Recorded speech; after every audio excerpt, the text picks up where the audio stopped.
Hello and welcome back to another episode of Talking Tenth, a Racebot.TV podcast.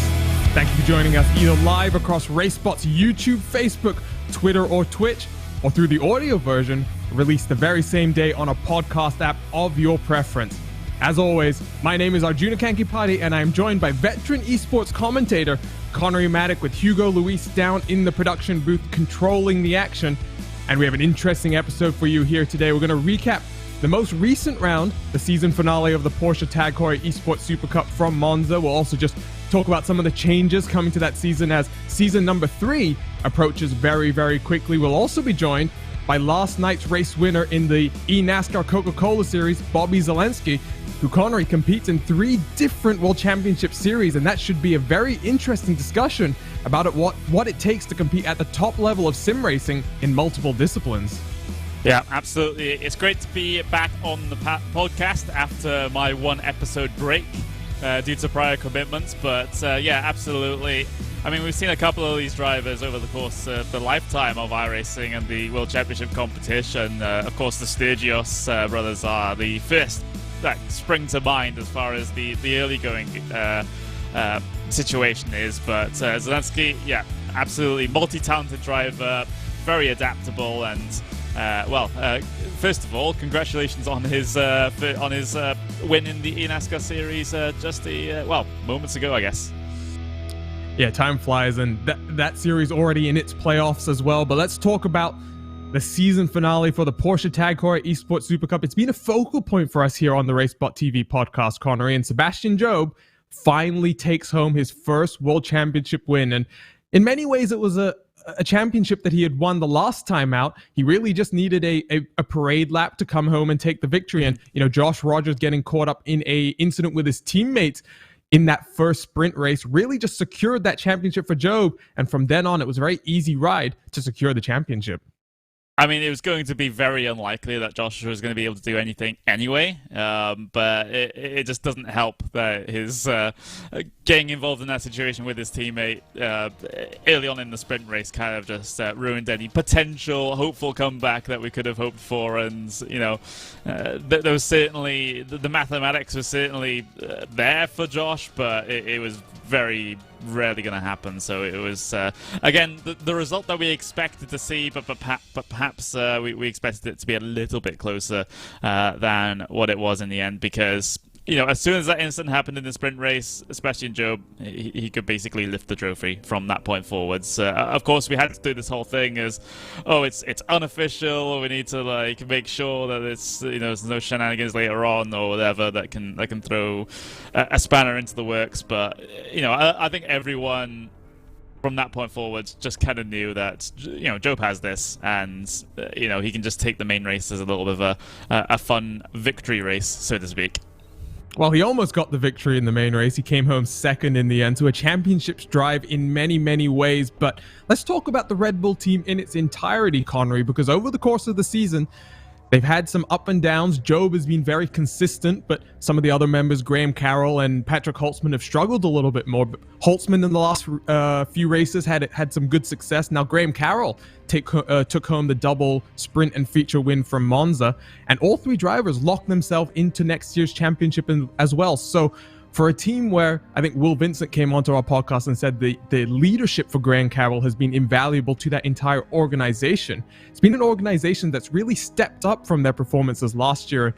Job takes home the win. He takes home all of those rewards for the hard work, but good to see Carroll and Holtzman also having some success as well. Yeah, absolutely. I mean, basically the entirety of the Red Bull Racing Esports iRacing roster carrying on into next season. They don't have to go through that re-qualification process, which, it's great to see, especially for drivers and, and a team of that caliber. I don't think they, in any way belong in the qualifying series as far as that goes. But to see them all qualify and see them all ready and raring to go for what is a very short break coming into the 2021 season, it's great to see. And of course, Sebastian Job heading into the next season as the champion, as the defending champion. I'm very interested to see how he deals with that situation, given it's not a situation he has ever had to deal with before.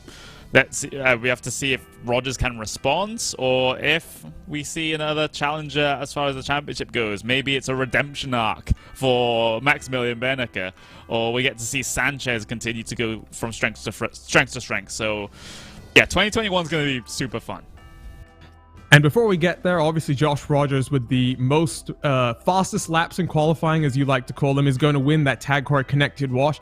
But it's Sebastian Job who's going to get that trip to Munich to be honored among all the other Porsche winners. And that's going to be an opportunity, I'm sure, for Sebastian to reflect on what a season it's been and all the success that he's had. But you mentioned it. Next year is coming quickly. And some other names, Alejandro Sanchez comes in third. Kevin Ellis Jr., with a very strong late season, comes into 5th place in the championship. Who are some of the names in that top 20 that maybe didn't have such a strong season that you think might be more of a contender next year? I also look at Mitchell de Jong, who has finished off the season with an absolutely storming run of form. Still a lot of potential for some of these drivers who struggled a little bit earlier in this season. I think if we see a trend continue, I think we'll see some of the Apex guys up there really, really challenging this time around. We saw that at points throughout the seasons. Like you said, Kevin Ellis Jr. coming away with some good results. Sort of after the halfway point of the season, podium finishes, top fives, absolutely brilliant stuff. Same with Johan Hart as well, as he had a good middle portion of the season. Kind of dropped off towards the end though with a couple of poor results, but he had that middle part of the season to really carry him across the line as far as a top 20 goes. So yeah, Kevin Ellis Jr., Johan Hart. Maybe a couple of other drivers further down the order. Again, Jamie Fluke having another bit of a slightly mixed season, I think is probably fair to say in that one. Mitchell de Jong as well, having a horrible 2/3 of the season but yeah, finished off strong and he was able to qualify himself into next season. So yeah, those are the couple of names that I'm kind of looking at. Maybe there are a couple of drivers that may be looking to qualify themselves into 2021 that are first-time appearances. We saw in the Porsche All-Star race, for example, Emily Jones. If she really wants to go for it, I think she definitely has the pace to at least be top 20 and be a consistent runner in the series. So that would be absolutely fantastic to see female driver inside of the World Championship, which would be absolutely incredible. But there are others there as well that could really book their ticket into next season and be big challenges. So it's going to be very competitive, this upcoming qualifying series. Yeah, and before we get into talking about some of the changes that are leading into the next season of the Porsche Esports Super Cup, I think Emily Jones, like you say, would be a great addition, competed in the Gfinity Supercars E-Series. I do believe that's what it was called. So it's a lot of strong potential for 20 more drivers who can get themselves promoted up into the series. But some of the names that got relegated, unfortunately, I think of Brian Lockwood, who debuted with a bang in that first round of the season. What a disappointing result that must be. And, as well, we had the drama that he had the last time out at, where were we? Well, Le Mans, second last. Yeah. Right. Second to last round, where he had some issues trying to get into the server. That will be a big disappointment for him. You've got the likes of Alexander Thebe, Joshua Anderson, Tumas Tatala, Alexa Yakula, Jared Filsell, our guest today, Bobby Zalenski. You've got some of these really big names who are going to have to compete with, like you say, some potentially new faces coming up into the series. Yeah, absolutely. Just looking at the names that finished towards the back, you got to say it's got to, apart from Bernecker's run, disappointment for Redline, I think, is probably the main story here. I mean, it doesn't help that half their drivers kind of gave up halfway through the season, but that also means that they're banned for qualifying next season, so we won't be seeing Gianni Vecchio, Jonas Vollmeyer, Max Verstappen heading their way into next season. Neither will we see Gregor Hutu. So it's... Yeah, I mean, for a team that's is always trying to fight at the very, very top of sim racing, it's been a very big disappointment for them. But then again, with the amount of struggles they had early on in the season, I'm not entirely surprised that they kind of just called it quits and didn't even try and qualify themselves into the top 20. I gotta say though, the driver that you did mention, Brian Lockwood, that Le Mans situation was just so unfortunate for him. Maybe in a way it was his fault for letting other people have access to his account, which you shouldn't. That sounds like a bad idea. Both of us are qualified in computer science and software and stuff like that, and it's just like, yeah, it's never a good idea to share account credentials because things can get out of hand pretty quickly. But that did not start in Le Mans. That was it as far as his chances. He finished in 21st in the standings. He needed a top 20 to get into next season, and that Le Mans do not start. It is basically the points difference. Yeah, I mean, it's 8 points separating Lockwood and Dambietz, who was the last driver to lock himself in. So very much what could have been, and for the racecraft driver who also competes in the real world in the Global MX5 series, some work to do to try and get back into the feature series, as it were. But like we say, changes coming for the 2021 season for the Porsche Tag Heuer Esports Super Cup. And Connery, the biggest one is in the qualifying format change, which is only going to see 5 rounds instead of 10 rounds of qualifying, but also the season starts in January and finishes by April, so a much tighter window for all the races to complete in. And we're going to get the season done by the middle of April, and we'll have another Porsche Tag Heuer Esports Super Cup champion in just a few months' time. Yeah, that's the weird thing. I'm kind of mentally preparing myself. Oh, we'll come back, in May sometime, and we won't be done by October next year. But no, we're going to have a very, very quick qualifying series, which really, for those drivers that want to go for PES 2021, leaves absolutely zero margin for error. You cannot put a foot wrong in any of those 5 races because it's only 5 races. You don't have the time nor the opportunities to try and recover from a bad race. So that's going to be a very interesting one indeed, and I would love to see the broadcasts for those because that will be absolutely balls to the wall craziness. But like you said, the actual main season starting earlier as well, which some teams, some drivers would do actually like the off season to try and prepare, try to work on their setup philosophy, try and work on their driver ability as well in terms of finding those tenths here and there, in terms of changing their driving style more suited to the car. But they won't have that this time around. So I think we'll see less changes in the existing top 20 order coming into next season than we've typically seen. So obviously we saw that big leap for Sebastian Job, although that was really a continuation on his form at the end of the last season. That has really carried over into this season. But I don't think we'll see anyone like Alejandro Sanchez go from like mid-pack to top 5. I think the chances for that is going to be much reduced for next season due to just the lack of preparation. Well, what it might open the door is for some of these people who are jumping into the series for the first time, maybe people who have only joined iRacing very recently due to the lockdown over the last few months, for them to really propel themselves up. Because one of the more interesting things about qualifying is not just the 5 rounds, Connery, but the fact that they're going to be using the iRacing Super Sessions. And what that means for those who are unaware is that it will work like a regular iRacing series, but there'll only be races from Thursday to Saturday afternoon.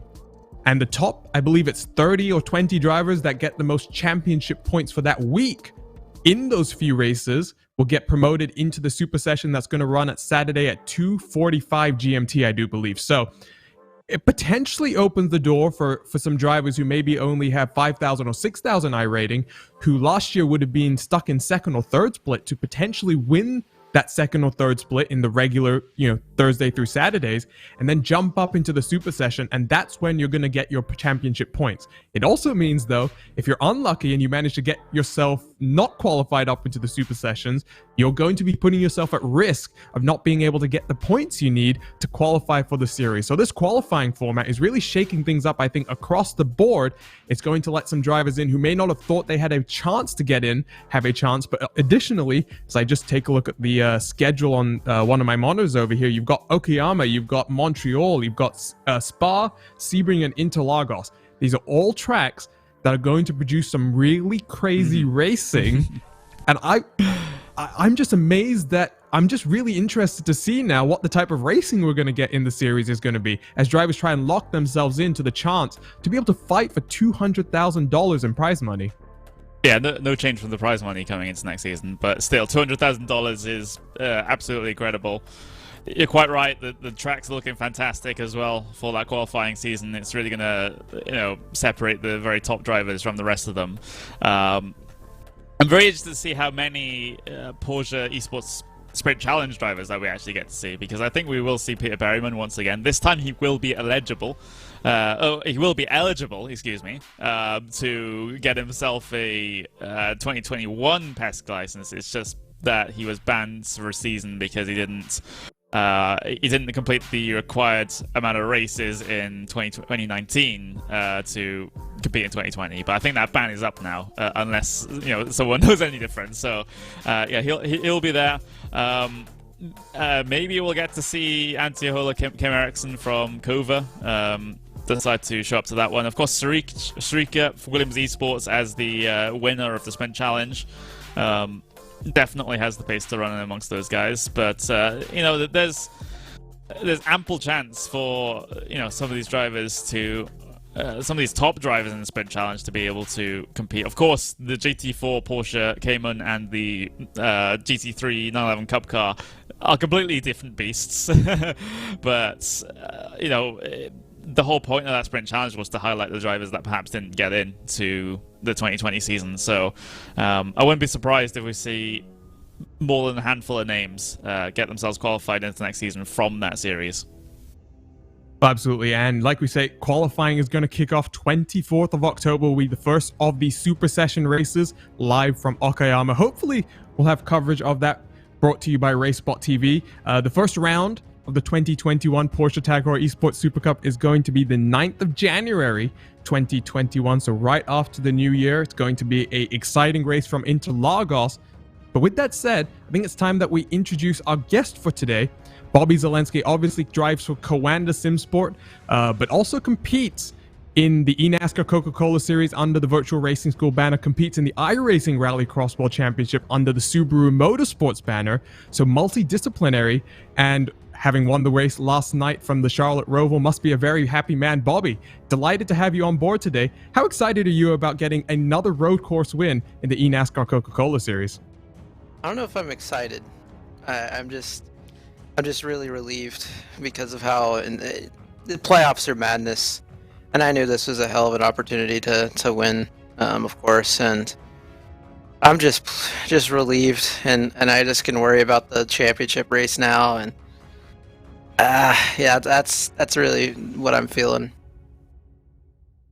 Yeah, and I think the important thing is you talk about that championship race, and for those who are unfamiliar with how eNASCAR Coca-Cola works, we've just stepped into the playoff round, and this is the first of 3 playoff races before we head into the season finale at Homestead. And you winning last night's race has locked you into that Homestead finale, but also must be putting you in a very different position where the next 2 races are effectively just tests for you and your team, where you're trying to build up whatever speed you need for that last race of the season, Homestead. So I'm sure you can be relieved in some ways, but on the other hand, have you guys already started thinking about the season finale at Homestead and what you need to do to be able to win another race to win this championship?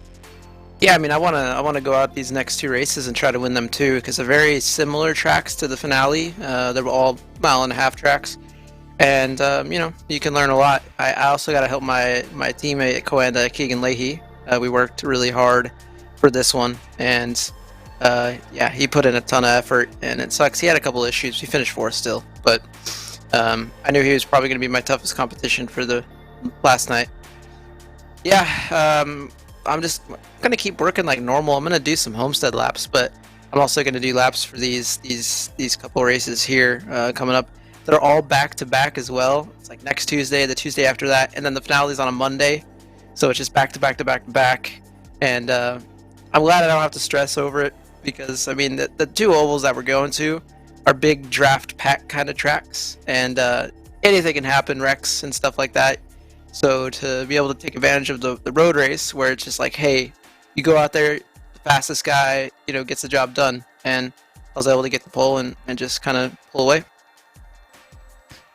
Well, there was rumors that they may have been a competition caution, which I think many of us here at RaceBot kind of thought that was just the try and stop Bobby from winning this one. But we talk about your dominance on the road courses in the Coke Series. Out of 8 series wins that you have in the series, 6 of them have come on the road courses. You still have 2 wins on the ovals, one of them coming this season. I believe it was Talladega, a super speedway.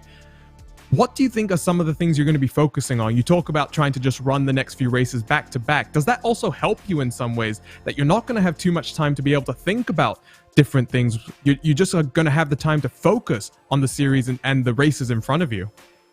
Yeah, I'm still going to be kind of focused on Homestead. Like, I'm going to probably start doing laps today for that. But it's just an advantage I have over some of the other guys. Like, they got to worry about these other tracks, and I can just go do Homestead laps.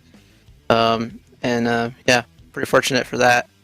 But yeah, I guess, yeah, racing week to week helps, but I don't need to, like, race often to sharpen my racecraft. I mean, I go out there, I know what to do in a race, and yeah, I only got 2 oval wins, but like, I'm consistently up there and really good average finish and stuff all the time. I think a lot of oval racing, it just comes down to what you can't control, and if stuff goes your way. I won the Daytona Oval this year, and I was able to control the race and lead the race for like the second half because a caution came. Like, I was up in the lead, but then a caution came out right when guys were pitting, and so I could pit under caution, keep the lead. Like, I just got really lucky to be able to keep the track position, to put myself in a place to where I could control everything. And a lot of these oval NASCAR races are like that. You get the track position, you qualify well, you run good, but then you pit when you should pit. There's like a pits, like if it's a 130 lap race, you're going to pit in thirds. Like, that's what everybody does. And then if someone messes up and causes a caution, when you pit, you're a lap down, and maybe you get your lap back in your 30th, and you have to go through the field, which everybody's really close in pace. This is the things people got to worry about in these next 2 races that I don't got to worry about. But I got to worry about it at Homestead, and it's out of your control. So I think my oval racing is just fine. I just got to have stuff kind of go my way sometimes, and of course qualify the best you can. It's important on ovals, it's important on road. So. Well, speaking of having things going your way, I mean, it must have been a very contrasting race last night compared to what it was this past weekend, where you had 2 other World Championship series that you're competing in, the PESC finale from Monza, but also the iRacing Rallycross World Championship from Daytona. And I think it's fair to say neither of those races maybe went as smoothly as last night's did. Now, the iRacing Rallycross race, you had a little bit of contact with some of your fellow competitors, and just a little bit. Produced a funny clip on Mitchell de Jong's Twitch, I must say. But you also have the Porsche series, which is, I think, it's fair to say it's been a bit more of a struggle for you compared to the other World Championships you compete in. Now, let's just talk a little bit about the road racing side that you compete in, because you've done some of the iRacing Endurance World Championships as well. You're obviously a very good road course driver. I mean, just look at your results on the eNASCAR Coke side. But when it comes to competing in the Road World Championship, what do you think some of your biggest struggles are, other than, you have the split focus and you're competing in what is a very strong grid? Do you sometimes just find that the car you're driving, even though it does drive, I guess, in some ways similarly to your NASCAR car, do you just find that you don't enjoy the car as much, and that maybe it helps explain why you're struggling a little bit more in that series? Yeah, I mean, I enjoy the heck out of the NASCAR. Like, it's so fun for me on road. And it's the first road car I learned, right? Road car. It's the first thing I learned how to drive road courses with. So maybe there's some, like, broken crap in my driving that doesn't translate to actual road racing styles. I don't know. For me, it's as simple as this. I can feel the entire NASCAR Cup car on a road course. Like, I can feel it on the limit all the time, and that's why I've been able to succeed, I think, and that has happened because I enjoy the thing so much. I wasn't always good at the thing. I was terrible. Like most people when you jump in it. It's completely different than you ever drive. So when I go over to Porsche, I can feel the car just fine around, but at the limit, I'm just a mess. Like, I'm trash. So, yeah, that's where I'm like, okay, I can definitely get better with this car. Like, this is definitely not the best I can do, because, like, just under braking is where it starts. Maybe it's because I have G27 pedals, because everyone in the damn series is like, how the hell are you in the series with those pedals? Wow. But, I don't know. I don't get the hype about pedals, but we'll see. I'm gonna get some new ones soon to try out. But I mean, it's just no excuse. Like I just didn't do great. I mean, 27th in points. Now this past weekend, I had like a half hour of testing for that race because I'm sacrificing the time for this last Tuesday because it's the last race of the season. I'm not making the top 20. I think mathematically after the race, like I think I would have had to get max points. So get pulled, beat Josh. Ain't gonna happen with 1 hour of testing, and even 10 hours of testing, and qualifying, and then win the race and sprint. It's just not gonna happen. So like I knew I was just kind of showing up to have fun, which I did. I was like up to 12th at one point because everyone kept wrecking, and then I got in a wreck. But I just kind of showed up to have fun most of the races this season. Now I did practice for over like 10 hours for a lot of races in Porsche, but like this was a series for me to have some fun in and be at that top level of road racing and just improve, and it's fun. There's a lot of good guys in there to race that know how to race well, and that I was mixing up in the mid pack. I mean, you mentioned Rally. That was just a mess. I mean, just getting wrecked, and but yeah, it's been a struggle in Porsche, but I don't think this is my peak at all in terms of that. Well, it sounds like you need to talk to your team boss about getting some of those VRS pedals. I'm assuming you have a VRS wheel at least? Yeah, right here. This is not a VRS rim, but this is a VRS direct drive behind it that I've had since like late 2018. So like this has been a big help for sure, this Direct Force Pro, and since it was in the testing stages, I think for sure it was helpful, especially on road, and you just feel the car a lot more. You don't need to be as smooth on road as you would on oval. So I think with the force feedback, you really feel gains with that on road. It's kind of marginal gains, but I mean, in esports Super Cup, you need anything you can get. Well, I just want to drill down on the hardware for just one more second, because one thing that, as someone who doesn't really compete too much on the oval side myself, I've always heard that the top level, these people racing on G27s turn off the force feedback.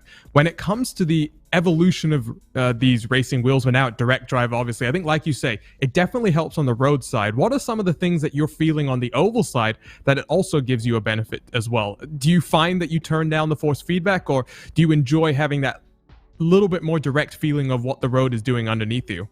Yeah, you definitely run a bit less on the oval side because you need to be really smooth. Like, you got to be smooth with the car, and that's where having no force feedback at all, like Orion Luza does that, really, I think, is where he can find gains, because you're just you're feeling the car with your eyes instead of with the wheel and your eyes, and it's really hard to do, but there's a few guys that do it that are really successful at it. And I think you just be smoother with your steering inputs. Because you have force feedback, it's kind of shaking like this at times, even if you don't run a ton, it's still shaking a little bit, and like, yeah, you're feeling the car, but it could be a little too much at times, I guess. I mean, I think we're all really close in speed anyway on ovals up front, but like that just shows you, like, you could do it two different ways. That's why it's probably so nice to get into oval racing. You don't need to get great equipment at all. You just have to put in the time for oval. Where, I mean, you could do the same thing for road, but I think like Sebi said it before, where he was like, man, when I got these pedals and this wheel, like, you saw the jump Seb made this year with getting like proper equipment. So I think, like, for oval, we'll see, like, because I'm going to get the pedals and I'm going to get an updated rig. This is kind of like a homemade rig that I got now, and we'll see if these things kind of help me, how much they help me for oval, how much they help me for road. Yeah, I was on a G27 basically until late 2018 when I got this, and I won a couple of road course races and made the rallycross with that. So I think it's just like, if you need that extra little bit of speed, you could find it in equipment.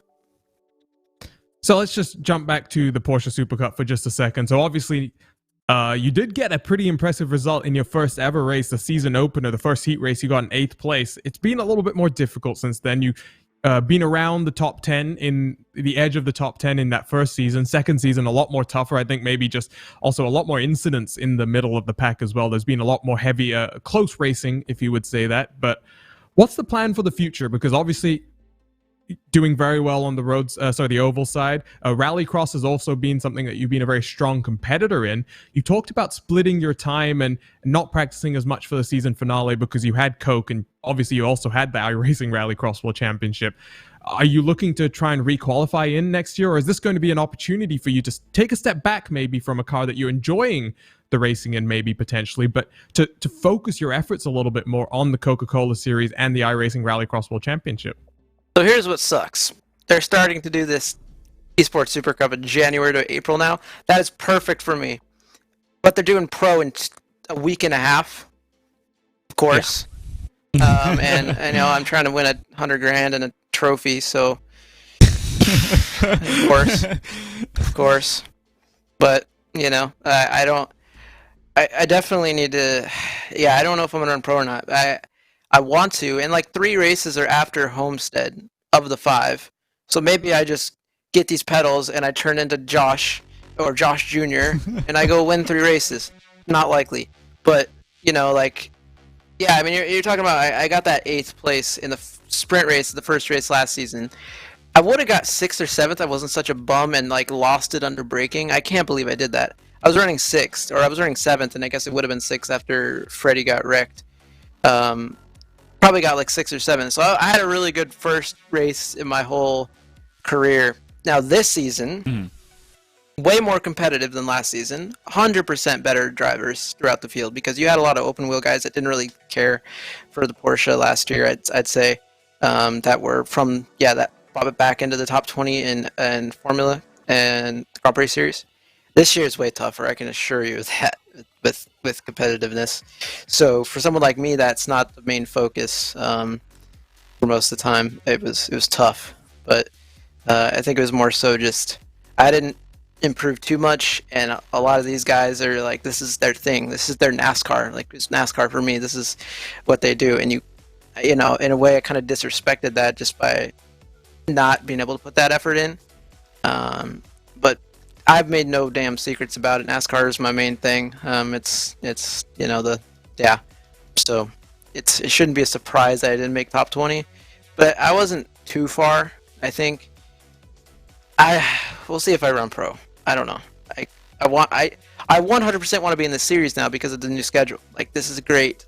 I would be way better. I don't know if I'd be in anywhere near top 5, but I'd be way better. So.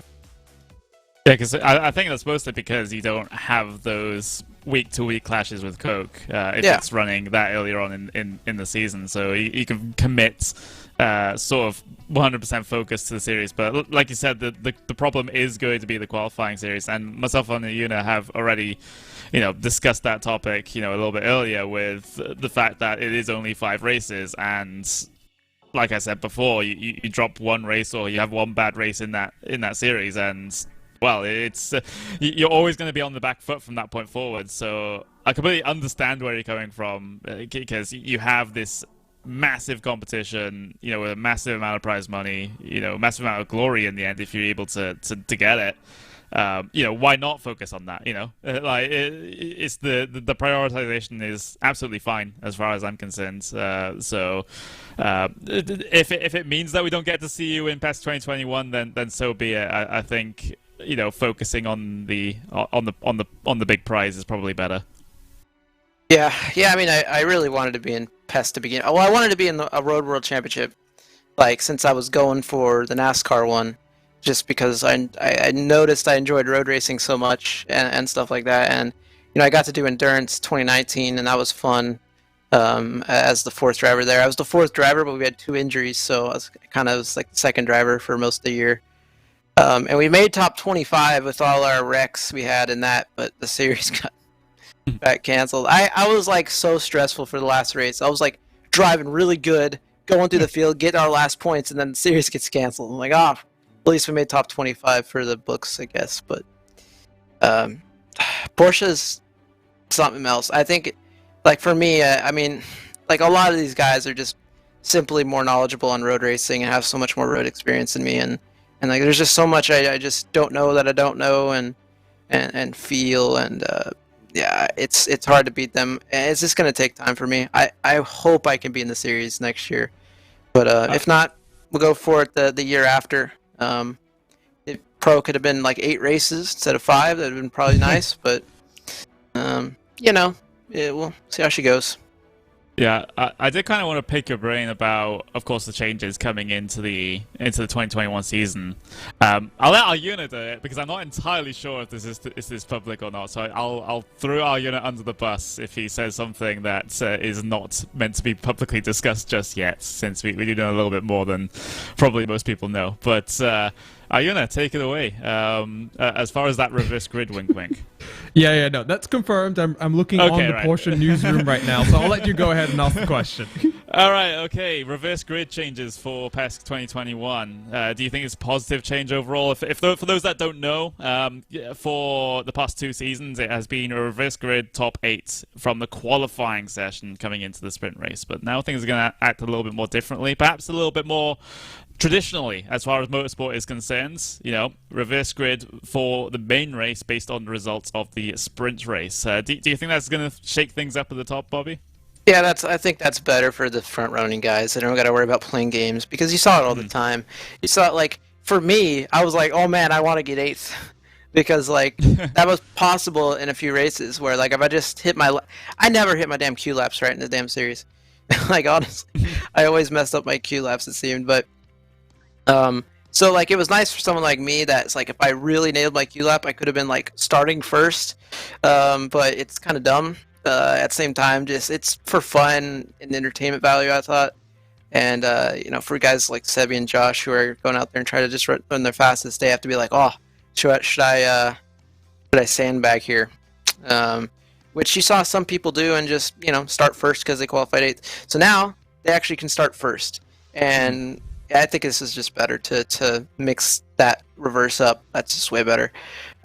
It'll be better for the purism of the racing, I think, because Yeah, would you imagine though at the end of a sprint race some shenanigans to try and fall a little bit further back? If you're like in 5th place, we'll lose a couple of spots, but then you start near the front in the main race. Do you think there's going to be that sort of problem, or are our drivers just going to say, well, I'm just going to try and get maximum points in the sprint race no matter what? Yeah, I mean, it depends on the difference between the points up there, which they did change for this past season, where the top spots are just so important to get so many more points available. So if there's like a big difference between 5th and 8th, you might see that. Because I mean, you finish 5th, you're still starting 4th, and if you feel like you're pretty quick to hold off the guys that finished ahead of you, then maybe you just stay there. But 100% you'll see games. 100% you'll see a dive bomb from 9th to try to get in there. So like there's still going to be some craziness attached to it. And like, if Josh and Sebi finish 1-2 or whoever it is in the first race, they're going to still have to come through the field. So you're still getting that action from the fastest guys coming through the front of the field. So I don't think you're really losing action from just switching up when you're doing it. But yeah, you're gonna see games because you get double the points in the second race and the first race. So like, if it was like F2 where it's the main race then the sprint race, then maybe not. You wouldn't maybe not see that. But yeah. Yeah, I mean, at least for me, like I kind of, in its original form with the qualifying reverse grid, I never understood that at all. Like, of course, I couldn't say it on the broadcast, but privately, I was just like, this just doesn't make any sense. There's no series in the world, as far as I know, that actually has a system like that. So it was just really weird, and it was very artificial to me. Yeah. Especially coming from a type of racing that doesn't have things like the chase, for example, with all that and stage racing and whatever that you get, that you guys get in the real life NASCAR series. But yeah, it was just like super weird to me, and I think this will result in a little bit better racing coming into next season. I'm not sure about you, Arjuna, with you watching the series, but for me, I think this is a little bit more pure, like Bobby alluded to. Yeah, and I think usually when we do see these types of reverse grid, it's never from the results of qualifying. It's always done with the results of a race. And I think making the reverse grid in the feature race makes it a little bit easier. You have more time to make your moves to get back up to the front. So I think that will be more interesting. I think the more important thing, though, is we talk about Joshua Rogers in the first episode of the podcast, Connery. I called him the most pole positions. Well, that will finally be true, because getting that pole position is going to put you in the best starting spot, which is what it fundamentally should. So that should be a good change, I think. But Bobby, let's move it on then and talk a little bit about your background, because you mentioned that road racing was never really your passion. So you have been competing in Rallycross and NASCAR since about the same time. You joined the Coca-Cola Series, or Peak as it was known back then, in 2017, jumped into Rallycross in 2018, jumped into the Road World Championships in 2019. Can you talk to us a little bit about how your interest in racing started, and at what point you jumped into sim racing and realized that, oh, I can actually compete in this online platform, and what point you realized that you can invest a little bit more time into it?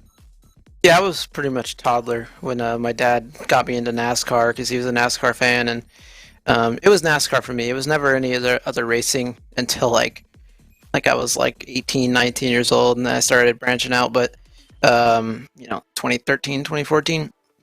So I was always a NASCAR guy. I played all the NASCAR games, but I used a controller. I never used the wheel and pedals till iRacing, actually, when I got that in 2013. So I was always just on the controller having fun. I did some go-karting. 2004, I was 8 or 9, depending on the time of the year. And I had this kind of natural knack for it. I didn't know what the hell I was doing, but I just went out there and I went really fast. So, and I got like second in points, and I know what the hell I was doing, but who does at that age? So I knew from then I was like, I want to be a NASCAR driver. Wasn't super likely with funding and finances that we had as a family. And other things. So, yeah, I was always into the games because I'm a NASCAR fan and want to play some NASCAR. I would say, like, I always wanted iRacing since about 2010. I needed a new computer. We didn't have why we're going to get a new computer? We have a computer. We don't have like a ton of money. Why do we need to buy another computer? We're just using it for internet. So I didn't have the computer for iRacing at that point. And I got a new one 2013. That's when I was able to get iRacing. Well, in terms of like when I knew I could be good at it, this actually happened on F1 2013 with my controller. Okay. When like I was kind of challenged by a friend / teammate in this little league we were doing, where like he picked this other guy over me as his teammate because like I wasn't practicing, and I was like, okay, and then I put like a bunch of time trial in. I got really good and I started just winning every race. But from there I was like, okay, if I put in the time, even though this is with a controller, like I can get there at least to a point. And so that was like the driving factor when I really started doing my iRacing a lot. About late 2014 was when I really started getting into it and kind of trying to improve and stuff, run leagues with friends and all that. So that's kind of where the light switch, or whatever you want to call it, the light bulb went off, where I was like, okay, I always had this stupid confidence that I could be good at racing or sim racing or whatever, even though there was no evidence to back it up. But now it's like, oh, I can actually do this. Well, your first season in World Championship competition went pretty well. You finished third in the point standing. So, I mean, how many seasons did it take you to go through what would be the pro qualifiers to actually get up into the World Championship? So you say you started iRacing in 2014. Was the first attempt you made then in maybe 2016? Yeah, so like late 2016-17 season's the first time I went for pro. Like I started iRacing in 2013, but I really felt like I started iRacing in late 2014. Like that's when I really started racing and leagues and stuff, because I always did leagues instead of official racing for the most part. Like if you look at my little iRating chart, which I think iRating's stupid, but if you look at my chart, it kind of goes up out of nowhere at times because I'm doing a lot of league racing with other guys that I knew from maybe Xbox or something like that are like-minded and are having fun in league racing, but we're trying to beat each other. And we just kind of escalated our talent and skills by doing league races for a couple years.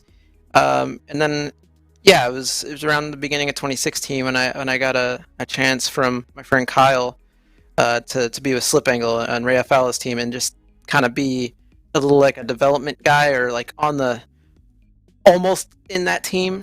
And then if y'all remember, they had this big alliance with NX that year, because that was the year 2016 was the year Ray and PJ were like that. They had like the best seasons you'll ever see in NASCAR, where they were averaging like third and fourth place finishes the whole year, which is kind of you never see that again because there's so many wrecks in NASCAR, and they just avoided wrecks and were always battling for the wins.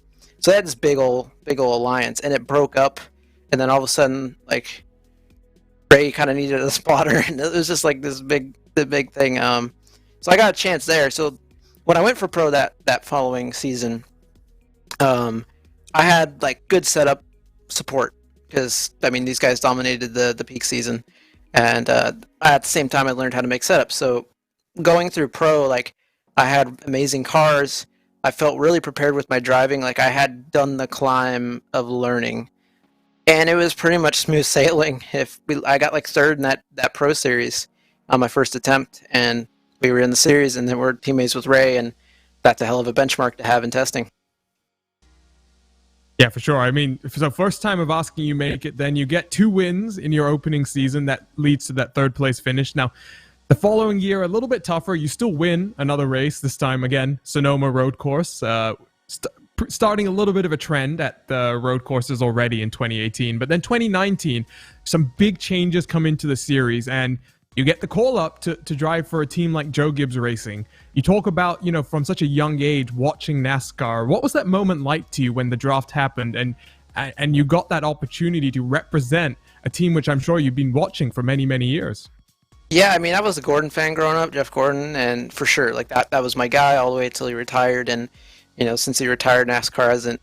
Watching it just hasn't been the same, which is kind of normal when you have a childhood kind of fan of a driver.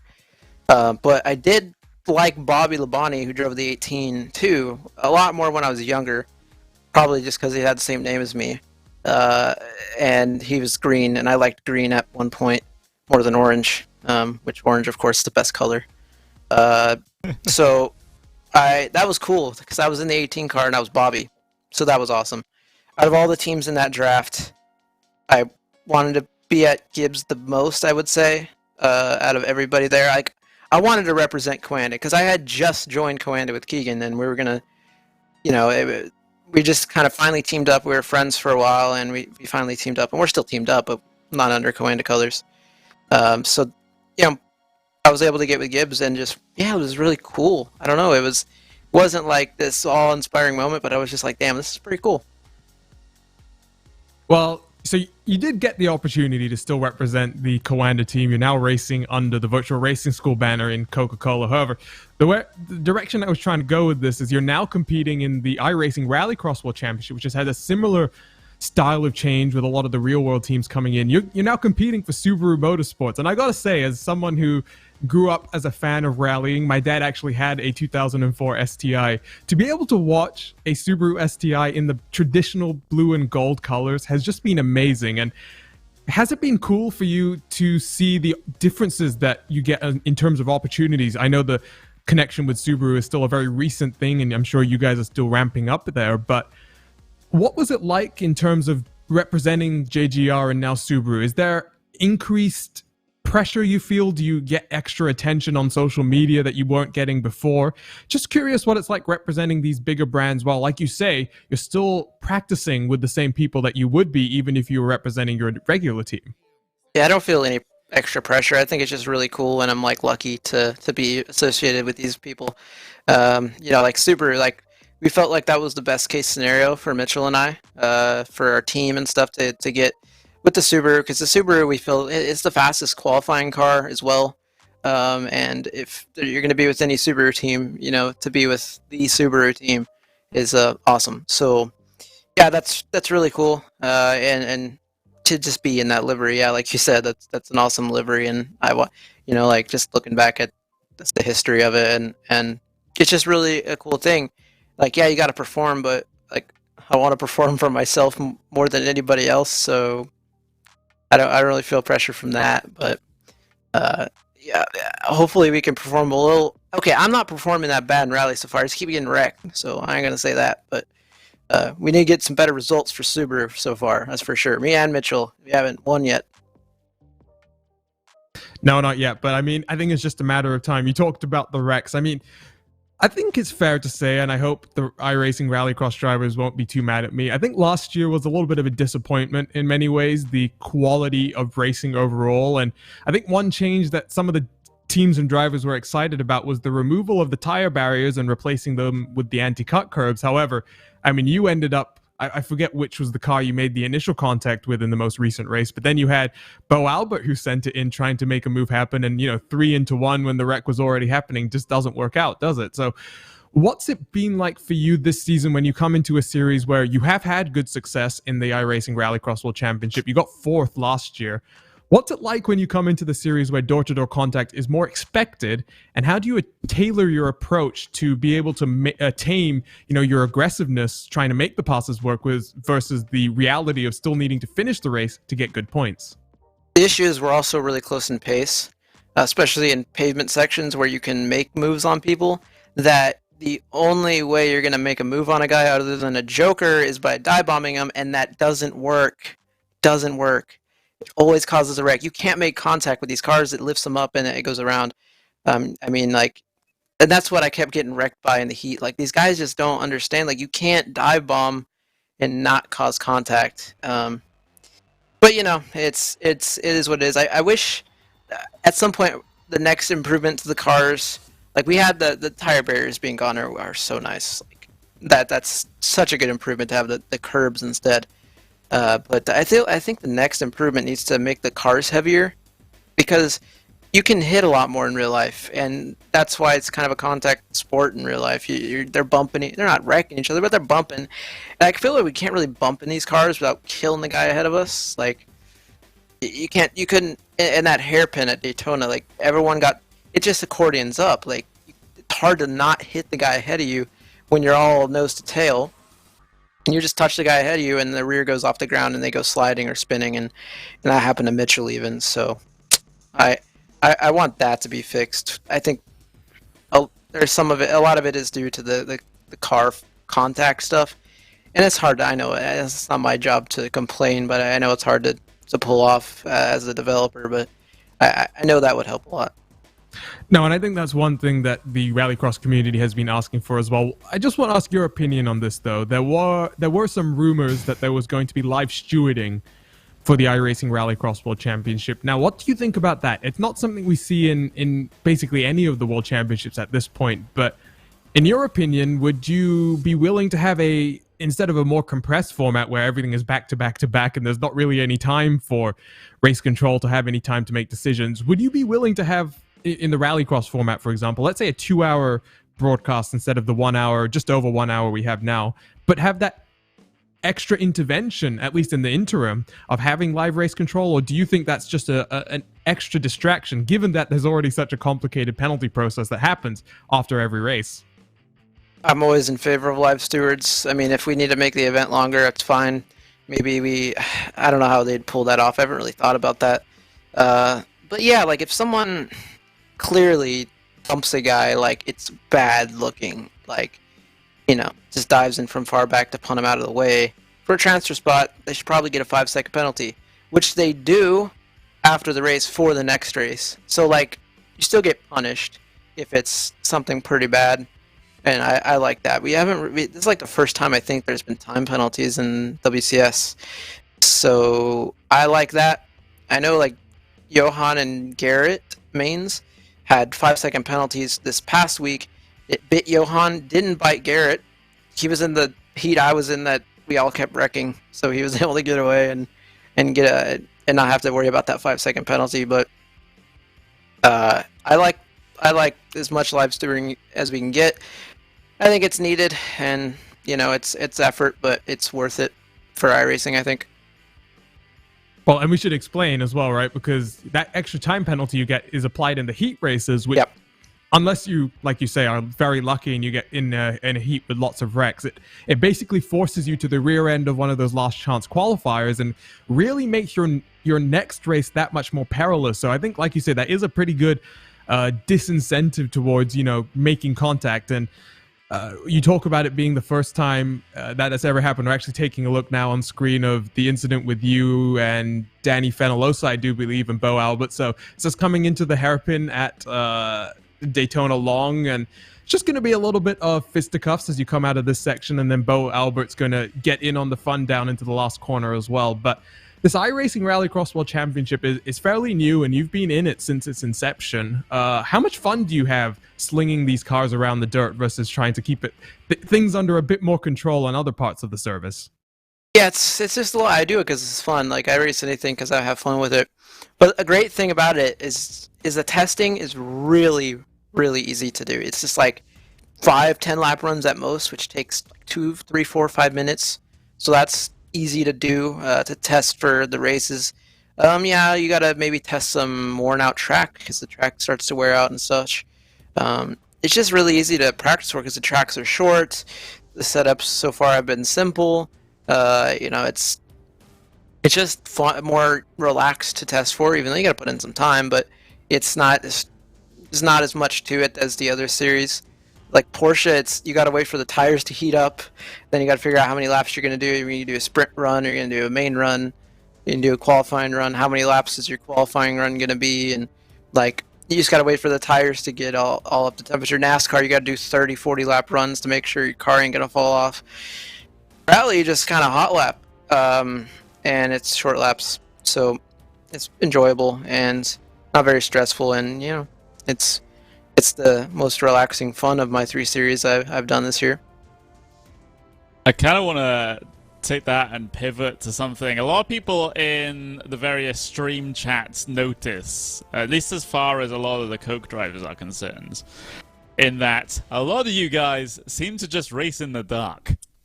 Okay. I'm not sure what is up with that. Whether you get a lot of eye strain, or if it causes you problems, or what benefits you find from it. But it seems really weird to me that you just have these, especially when you guys are on camera. Surely they want to see your face, right? Right. Well, you can see my face just fine on the bar. Whenever they've shown it, you can see my face. Like that's, you can see my wheel, my hands. Like that's, what else do you need to see? It's dark outside. I mean, I'm on the West Coast, so like if this was earlier in the year, it'd be a bit more lighter in my room, and that's fine. Now, like right now, it's kind of light in a way, right? So it's morning. Yeah. So I don't like lights on when I'm racing at all, because like you just see everything else around the screens, like the wall and whatever, and like when you have your lights off, like you just don't see anything else but the screens. My 3 screens, my driving. So like I didn't do this on purpose. It's just how I've always played games or raced. Like I just don't have the lights on. Plus the light that's like right there sucks. Like it's not very good, and it just looks bad anyway. So I feel like if I ever get lighting, which would help for broadcast purposes and stuff for lighting, it would be like right around behind these monitors, just like enough light to see me. And not enough to like distract me, but every time I race with the lights on, like I can drive just fine. I'm getting around the track, but it is a little distracting and annoying. So it's just preference. Like there's no eye strain. I don't get the eye strain thing. I've never strained my eyes from driving too long ever. So maybe it's just because I've played video games all my life. I don't know. Yeah, I mean, I speak as someone who has 2 very bright soft lights on my desk for stuff like this, and well, I need a camera upgrade to really capitalize on it, but it does get quite distracting. I turn them off, and I'm like, oh my god, I feel like I have these like bright patches in my eyes. Exactly. But yeah, I totally understand where you're coming from there. It's just like this weird thing that, because I tend to watch a lot of other esports, League of Legends, Counter-Strike, Rocket League, and they, of course, have their player cams as well. And there's never a situation where it's like completely, it's as dark as it is on some of the Coke broadcasts. So I don't know whether that's a sim racing specific thing, when you guys need to focus or whatever. But yeah, it was just a weird thing that I myself have noticed, and of course a lot of people in the chat have noticed. But is there a similar thing to you? Because your apartment seems very, very bright. I gotta say. I've got some lovely natural light coming in from behind. I don't understand it, Bobby, to be honest. I'm on the West Coast as well, and competing in endurance series, you get used to waking up at 4 or 5 in the morning to compete.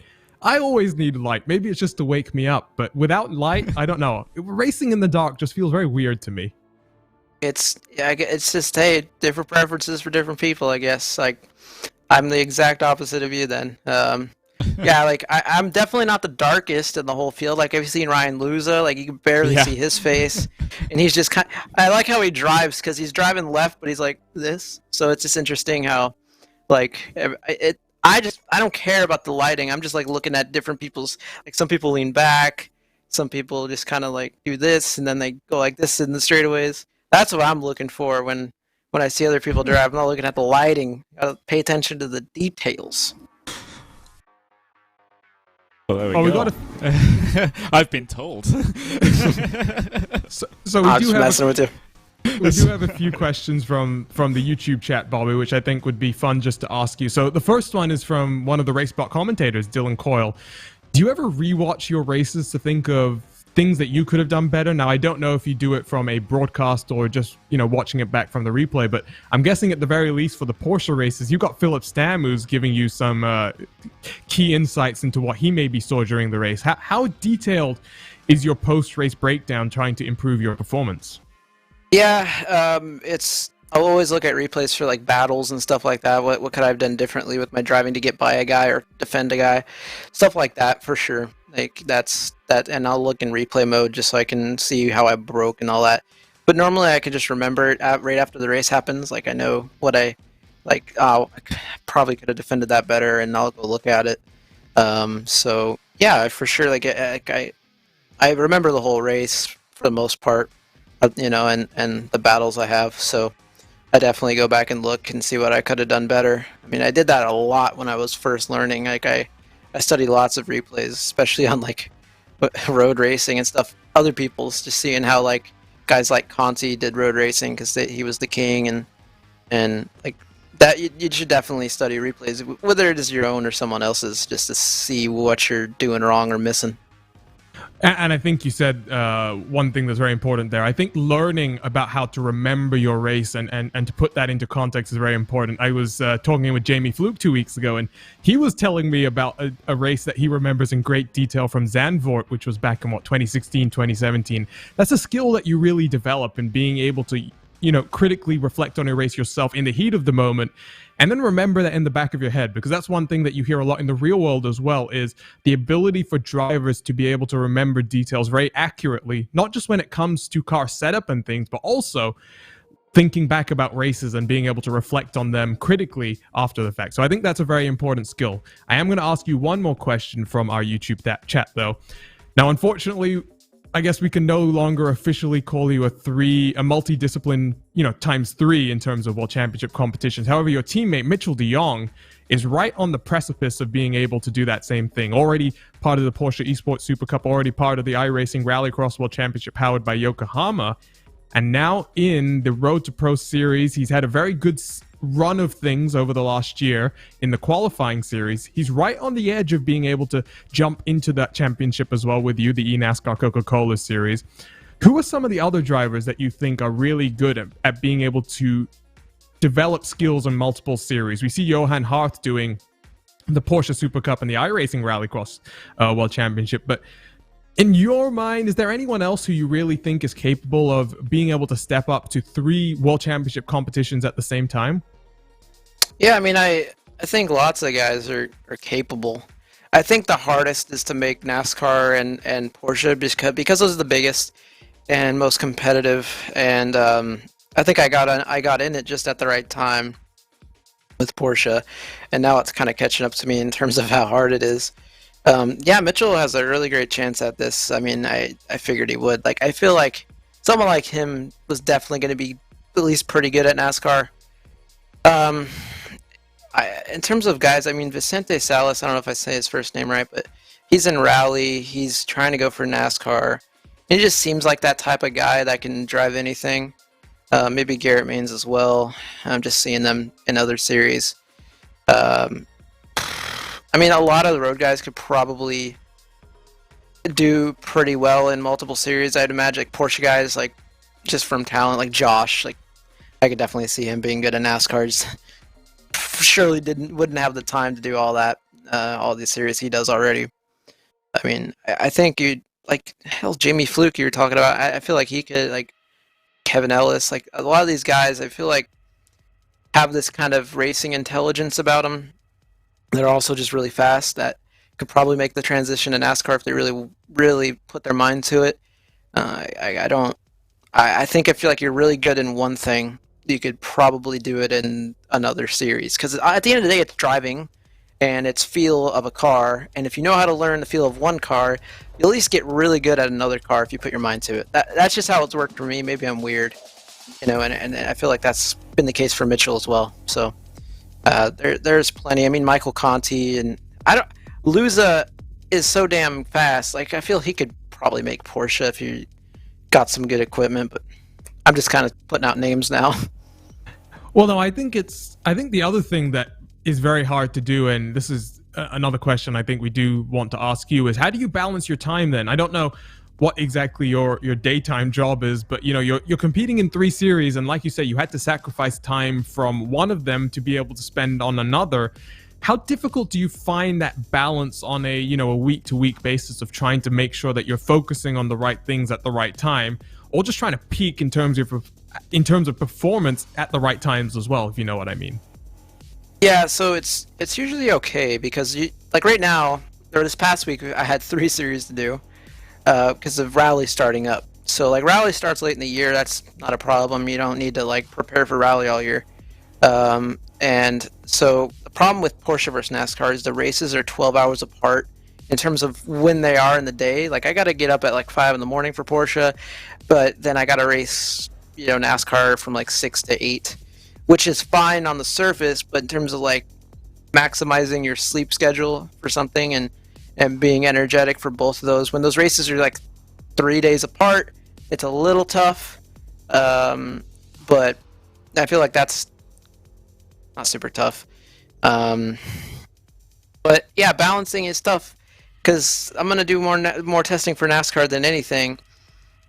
But I think if you just practice efficiently enough, like don't just sit there and get on your phone or watch YouTube or something, or on like after you're doing 15 laps, like if you're just making sure you're doing many laps at a time, you get more. Of course, you get more laps done per minute if you're just doing runs and getting on old tire runs and stuff like that, and that just allows you to get up to speed quicker with the track itself and learn the braking points faster and just get into a rhythm, and then maybe worry about your hot lap pace. This is more so like Porsche. NASCAR is much easier for me to prepare for because I know all the tracks like the back of my hand now because I've been doing it much longer. Porsche, like, we went to a few tracks this year I never been to before, so like I gotta like learn the track and the car at the track. The car well, but you also gotta learn how the car reacts to that track, and it's not easy to balance at all. And I think Mitchell now has to deal with that next year because I'm pretty sure he's gonna make it through NASCAR. That slime man. So he's stealing my whole flow for doing 3 world championships, but I mean, hey, he's better than me overall, and he's especially on road, so we'll see how he can handle it. Well, we will indeed, and you'll be back in action this coming Saturday. iRacing Rallycross World Championship powered by Yokohama, round number 3 from Atlanta Motor Speedway. And Bobby, thanks for joining us. It's been great to talk to you a little bit about how your season's been going, how you compete in multiple world championships, and good luck for the rest of the year, and hopefully you'll be taking home the championship in a few weeks' time from Homestead, the eNASCAR Coca-Cola Championship for 2020, and all the prize money that comes along with it. Yeah, thanks, y'all. We're going to get her done. So that was Bobby Zalenski, and that was a fun interview, Connery, and it's very tough, I think, in many ways, trying to understand here how someone can compete in 3 different world championships. I'm sitting here wishing I could just be competing in one, and very impressive driver in many ways. Yeah, just brilliant. I'm always, sitting here admiring people that can, are so multi-talented. So like you said, I wish I could do it in just one big series, let alone a handful. So that is, absolutely impressive stuff. I mean, I was thinking about it one time going pro on the oval side because that was primarily what I did when I used to race a lot on iRacing. Got up to above 4K iRating, and I was thinking, oh well, if my rate of improvement, then maybe just maybe like in a couple of years' time it might be a thing, but that kind of all fell through. I mean, well, for those that don't go pro in actually doing the racing, we commentate on it, right? So I just so happened not to commentate on oval, which was my main discipline way back then. Yeah, and it's just crazy to think about over the years of iRacing, not just World Championship Series, but prize-paying series in general. This is a stat that you found out during the Porsche Esports Super Cup broadcast, but the total prize money awarded in iRacing competitions is now pushing upwards of 1.2 million, and once you include the 300,000 from the Coca-Cola series, going to wrap up in just a few weeks' time, we're pushing almost 1.5 million in total prize money awarded. So it's great to see just how much interest there has been in iRacing, and even as it's a very growing esport in many ways, still has a lot of backing behind it. Yeah, absolutely. Of course, this is brought to us by esportsearnings.com. Yeah, you can see that the highest prize money so far, of course, was this season of the Porsche Esports Super Cup. But of course, like you said, with the Coke series finishing up in a well, not too far away now. That will surpass it with the $300,000 that they have on offer there. Just if we scroll down a little bit more, I think we'll eventually get to it. Joshua Rogers, currently the highest earning iRacer in terms of prize money, so this isn't taking into account stipends or salaries from teams or anything like that, and it assumes all the prize money goes to the player, which is not always the case as far as the contracts are concerned, but at least in terms of prize money, Joshua Rogers, $73,000 career earnings in iRacing so far. Sebastian Job not too far behind, but even that 2020 ESC win was not enough to be able to surpass Joshua Rogers' total there. Job on 68,000. Gregor Hutu, though, obviously he hasn't done too much in recent years, but though that huge string of wins that he got and in the World Championship Grand Prix series, still good enough to put him third in the all-time earnings list, and you have to look that all the way down to Real Fowler in sixth to see your first NASCAR representatives. Yeah, four-time Hutu with four times in a row, we should say, Gregor Hutu. Not a bad sum of money. Also, just want to say our producer Hugo Luis is there, 13th on the list, World Championship winner all the way back in, I think it was 2011. But you see at the bottom there, you've got winners from other series. Blake Majulis, Hayden Cardwell won the World of Outlaws late models series, the first two runnings of those. So got a lot of mixed names there, and I'm sure that money is going to continue to come in as more and more interest comes. If we scroll down a little bit more as well, there was an interesting statistic that I saw. The breakdown between online and offline. We don't really talk about too many offline LAN events in the iRacing space, Connery, but still to have almost $129,000 being given out there, which would be, I would assume, mostly like the Sim Racing Expos and the ADAC GT500 and BMW Sim Munich, for example. That's a lot of money, given that this is mostly a remote esport. Yeah, obviously a lot of that comes from the Porsche Summit as well. There's the Spanish ESL thing that they do as well. That's also offline. That's contributing to that. But you can see those numbers there. That's basically the opposite way around to what you see most esports be. So because most of the big esports prizes are done on offline LAN situations rather than online like it is in sim racing. So maybe that'll change after COVID as we'll see more events head their way to the live in-person events. I would hope that there's plans for at least the final races of some of these series to take part on the LAN. That would be absolutely brilliant, especially if you have maybe even for the eNASCAR series, for example, because theoretically you only really need the championship for coming to that final race of the season to be in person. You get everyone else to race online. But I mean, the live events are their own beast, and I absolutely always just love to take part in them in whatever role I get, even for Porsche Summit where I wasn't even commentating. I was more of like a behind-the-scenes consultant type person as far as that one was concerned. But I think that is, like, after COVID, of course, that is the future of sim racing. It follows on the trends of the rest of esports in general, just to get spectators in and to have that sort of atmosphere, because that's one of the main things I took away from attending the Counter-Strike Major in London for example, and I also went to ESL Birmingham, which is a Dota 2 event.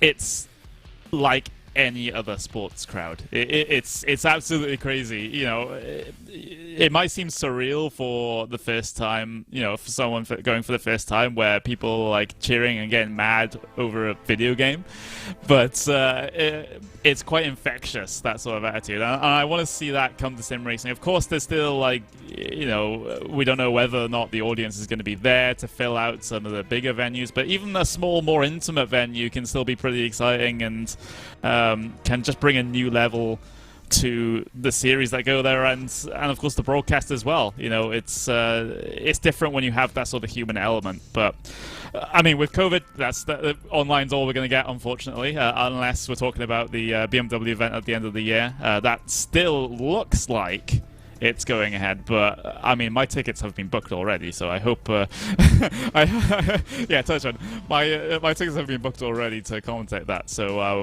hopefully it's still on and I don't have to contact Lufthansa and just like, I can't go because, yeah, whatever.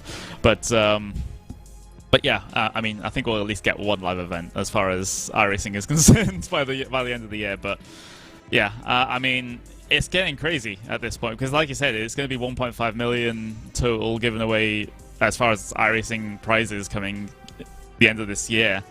And that would actually put it, there's actually a numerical ranking of the games on here. iRacing is currently the 58th highest rated esport when it comes to prize money given away. It is just below Magic the Gathering Arena and just below Art Factor 2. But I gotta say, Art Factor 2, they have that 1 million prize event, the Visa Vegas E-Race, that's kind of inflating the numbers somewhat. So, I mean, that'll be, you know, cleared come the end of the year. And we'll get it to about 1.5 million, which will put us into the top 50.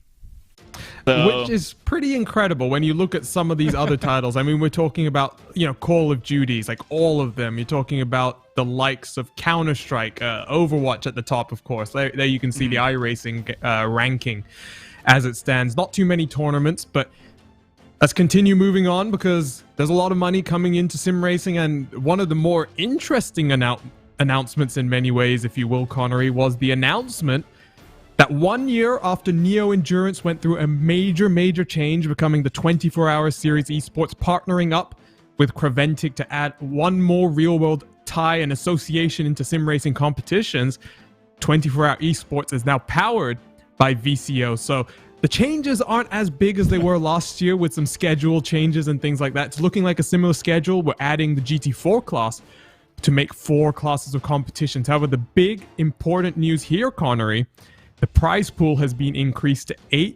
$8,000. And that, I think, if I'm thinking correctly, is one of the largest prize pools we've ever had in any type of private organized competition before. So, for 24-hour series and Niels Heikens, the founder of the Neo Endurance series, in its 8th or 9th seasons of competition, I do believe now, some big news and some big prize money on offer for some teams. Yeah, absolutely. It's going to be pretty exciting, and I've kind of been waiting for this point for the private leagues for a while because the main draw for them used to be that it was the top drivers on iRacing or wherever they came from in sim racing, and this is where they competed. But now you can't just have that. You need some prize. You need some, preferably considerable prize to actually attract that top talent. Otherwise, it's not worth their time. We're getting to the point in sim racing where it's, you know, becoming more and more professional, and more people looking to make their living off of this, and including myself. But but for the drivers at least and the teams, there needs to be that sort of incentive, which is what, you know, the support from BCO is going to be a big boost there, because now you see a lot more drivers and teams interested. But although I think they're still under the team roster lock at this point, I have to wonder what the sign up situation is with that. But yeah, it's going to be incredible. I'm just saying, as far as like private leagues, like how would you define a private league though? Would you say that the Almost Pro 10K PAX event was a private thing. Yeah, even though iRacing kind of had a little bit of help there. Or would you say something like the Firecracker 400 would be a private thing? I think the biggest private event that we might have had, I would say the Firecracker at the $9,991. But what about the Gfinity Supercars E Series though? Because that was not organized in conjunction with iRacing. That was a completely private event. Yes, it was organized by a major sanctioning body that runs a major real life series as well. But it was one of those series which wasn't really done in conjunction with iRacing. You know, maybe you can even think of the Porsche Summit in 2018, which I guess was an iRacing event. I would say more member run. Okay. Member run, which the 24-hour series definitely is, because it used to be Neo, and the same guys that are running now are basically the same guys that have run it since forever. So that would be my definition. Well, then I think you have to disqualify the Firecracker 400 as well, because, you know, that's not necessarily run by a private organization. We're talking about the likes of Parker Kligerman and Landon Castle coming in to help organize that one. So if we want to get really technical, I'm sure we could find ways. But I think the exciting thing, like we say, is VCO coming on board, and all the things that we saw for prior VCO events. You think back to the iRacing special events, you think back to the digital Nürburgring Langstracken series. I think I said that correctly. You're going to have the media provided by VCO. That means video coverage for social media. You're going to have all the teams will have access to a media cloud where they can grab screenshots from, you know, photographers like you would do at a real track as well.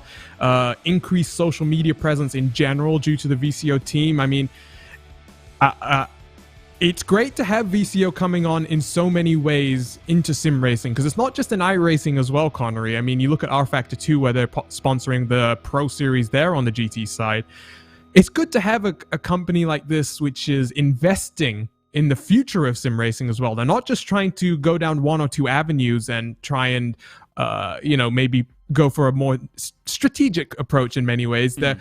VCO is going across the board, trying to do as many things as they can. And one thing that we haven't mentioned too much on the podcast yet is the VCO Pro Series, which is going to combine 20 or 25 of the best sim drivers with 20 or 25 of the best in real-life drivers as well. And I can't confirm too many of the names on the entry list that haven't been announced, but we're talking some really top-level talent on both sides of the equation.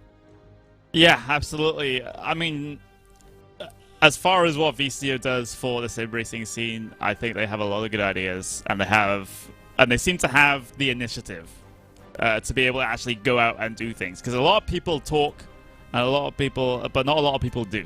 I think is the main situation there, and VCO have the good idea of, like for the 24-hour series, partnering with already existing sim racing people. Because you see a lot of these outside organizations trying to come into sim racing that aren't necessarily sim racing people, that don't fully understand the scene or haven't experienced the scene like we have, for example, over the last couple of years. So VCO doing a good job in finding that particular expertise as far as sim racing is concerned. And it's the right way to go about things, I think, because you can't just risk coming into a scene and then just kind of trying to make a big deal out of it and then it making a flop. Excuse me, V10R. I have to throw a little bit of shade at V10R because, I mean, it's behind a paywall here in the UK, so I can't even watch it. I don't have VT Sports, so it's just like, it's awful. And I don't see any sort of engagement with their social media stuff. So it's as far as well, talk about burning bridges. As far as I know right now, that series is a bit of a money dump, I think, as far as I know. But the way VCO are going about it, though, that's absolutely the right way to do things. Even with some of the stuff like Overtake GG, again, like trying to establish a foothold in the scene with like the news coverage that they bring and to, support existing content creators, streamers, commentators, drivers, that's the thing you want to be doing. You don't want to be coming into this throwing 1 or 2 million at it and see what sticks. That's not how you grow a healthy scene. So yeah, VCO are doing it the right way, in my opinion. I mean, we still have some disagreements. I mean, I disagree with them on some of the things that they, some of the specifics in the way they do things, but I think overall their trajectory is one that's positive for the scene. Absolutely, and we'll just mention then the first round of the 24-hour series esports is Sunday, October 25th. You don't want to miss round number 1. 6 hours of racing action from Imola, I do believe. So that will be a interesting one. The first round of the VCO Pro Sim series, by the way, has been moved to Wednesday, November 18th. You don't want to miss that. Like I say, some big names that we can't really talk about just yet. But before we go, Connery, let's just wrap up by... We talked about Neo Endurance, the 24-hour series esports, one of the big endurance leagues in the iRacing service. What about the other one? Sports Car Open, and it's a series that you're usually commentating on. You missed round number 1 commentating on the Porsche Esports Super Cup from Le Mans. However, 12 hours of Sebring, bringing in what is going to be the longest season in SCO history, 44 hours of racing action. Oh. And can you believe this? 3 brand new winners across 3 classes of racing. So Race Clutch number 15, the Race Clutch French team, finally gets their first ever Sports Car Open win with some truly impressive driving from their 2 drivers who had some monster stints throughout that 12-hour race. BS Competition take home the win in GTE, which it's great to see a team like BS Competition. We talk about VCO. Well, BS Competition also powered by part of the that kind of group of people trying to jump into iRacing in a little bit bigger ways. So BS Competition getting the win. And then in GTC, the Audi R8 one-make class, you have Pure Sims Esports.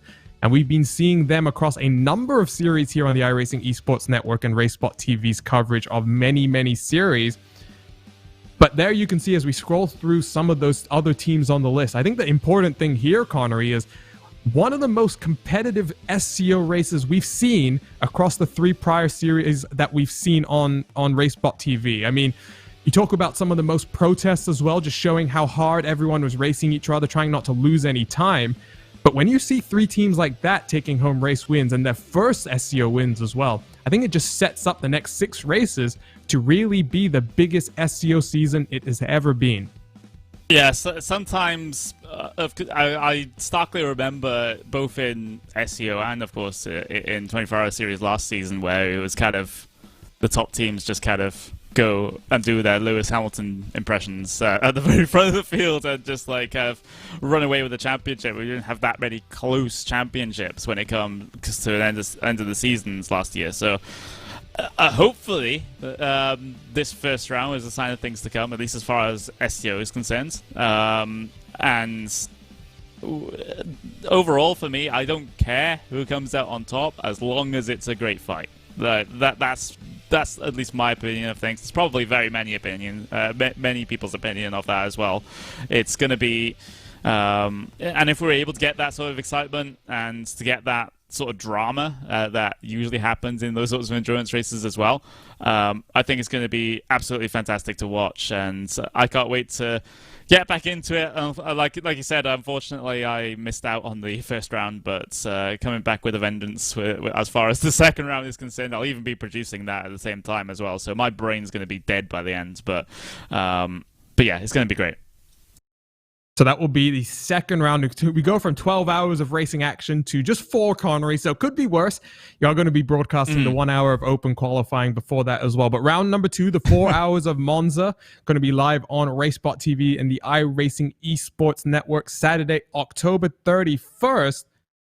But I think that's going to be it here for another episode of Talking Tense, the RaceSpot TV podcast. Before we go, though, let's just preview another great weekend of racing action live on RaceSpot TV. This Friday, tune in for another round of Friday 9 primetime as we showcase the IMSA WeatherTech Sports Car Championship over the course of its 12-week season. This week, it's from the Roval. I'm sure that's going to be a race you do not want to miss. Then on Saturday, make sure to catch round number 3 of the iRacing Rallycross World Championship powered by Yokohama, where Bobby Zalenski will be hoping for a slightly smoother race than what he experienced at Daytona 1 week ago. Then on Sunday, another busy day of racing, all live on RaceSpot TV. It kicks off with the Majors Series returning for the Bathurst 500, before the European Sim Racing Masters Stage 3 continues, alongside the season finale of the Porsche Sport Carrera Cup, a series that we've loved broadcasting here on RaceBot TV, and I'm sure the season finale with a championship battle between Alexander Thieb and Maxim Reimstein is not going to be one that you want to miss. As always, my name is Arjuna Kankipati, and for myself, Connery Maddock, and Hugo Luis, we'll see you in 2 weeks' time.